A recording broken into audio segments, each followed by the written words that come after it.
Space xəbərə baxırsınız. Ötən gün paytaxtın Sabunçu rayonunda 214A sayılı avtobusdan düşən sərnişini 214 sayılı avtobus vuraraq öldürüb. Mərhumun yaxınları iddia edir ki, hər iki avtobus hadisədən öncə yarışırmış və nəticədə də bu hadisə baş verib. Ayşən LTT MMC-yə məxsus olan sözü gedən marşrut xətləri paytaxtın Ramana qəsəbəsindən metronun Koroğlu stansiyasına sərnişin daşıma fəaliyyəti göstərirlər. Artıq həmin hadisədən sonra marşrut xətti həmin şirkətdən alınıb.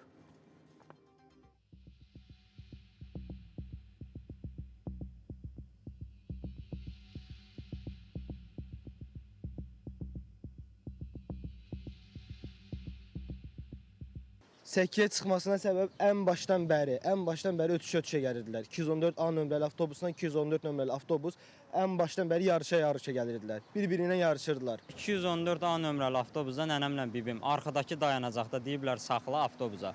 Avtobus qaydanı pozub dayanacaqda saxlamayıb gəlib qabaqda dayanacaq olmayan yerdə saxlayıb. Bu 214 nömrəli avtobusda da günah var, 214A-da da. Hadisəyə səbəb olan hər iki marşrut avtobusu kobud qayda pozur. Biri dayanacaqdan kənarda yolun hərəkət hissəsində saxlayıb sərnişin düşürdür, digər isə gəldiyi sürətlə yolun qadağan olunmuş hissəsindən ötmə əməliyyatı etməyə çalışır və nəticədə piyada səkisinə çıxıb sərnişini vurur. Sürücünün iddiası tamamilə yalandır, əyləc tutub.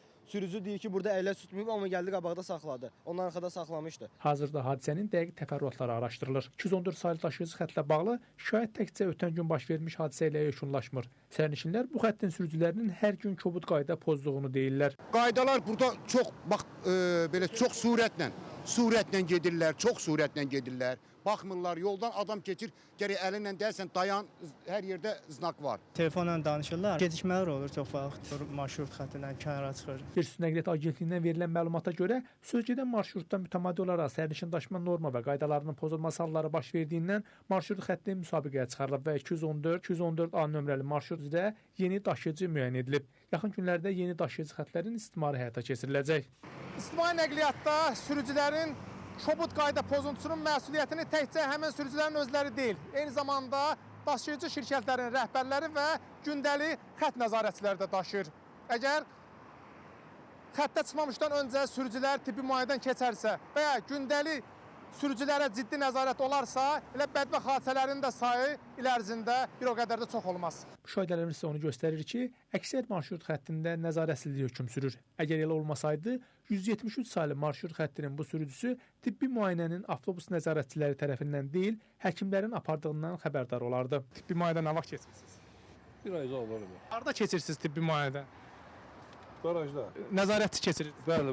Bəs Bakı şəhər Dövlət Yol Polisi İdarəsi tərəfindən ictimai nəqliyyatda hansı nəzarət tədbirləri həyata keçirilir? Tərəfimizdən mütəmadi olaraq nəzarət profilaktik tədbirlər həyata keçirilir. Lakin təəssüflə qeyd etməliyəm ki, edilən xəbərdarlıqlara, hətta həyata keçirilən inzibati tənbih tədbirlərinə baxmayaraq, bu gün yenə də bəzi ümumi istifadədə olan nəqliyyat vasitələrinin sürücüləri qaydalara biganə yanaşırlar ki, nəticədə xoşagəlməz hallar baş verir. Apardığımız araşdırmalar onu deməyə əsas verir ki, əsasən sükan arxasında mobil telefondan istifadə, lüzumsuz olaraq manevrlər etməsi yol nəqliyyat hadisəsinin baş verməsi riskini təbii ki, öz növbəsində artırır. Bu baxımdan da həmin nəqliyyat vasitələrinin sürücüləri diqqətli olmalı, qaydalara ciddi şəkildə riayət etməlidirlər. Nəzərə almaq lazımdır ki, avtobus sürücüsü özü ilə yanaşı daşıdığı sərnişinlərin də həyatını təhlükə altına atır. Onu da bildirək ki, sərnişinin həyatına son qoyan 214 sayılı avtobusun sürücüsü polis tərəfindən saxlanılıb və faktla bağlı cinayət işi açılıb. Rəşad Vəkiloğlu, Əfqan Bayramov, Space xəbər.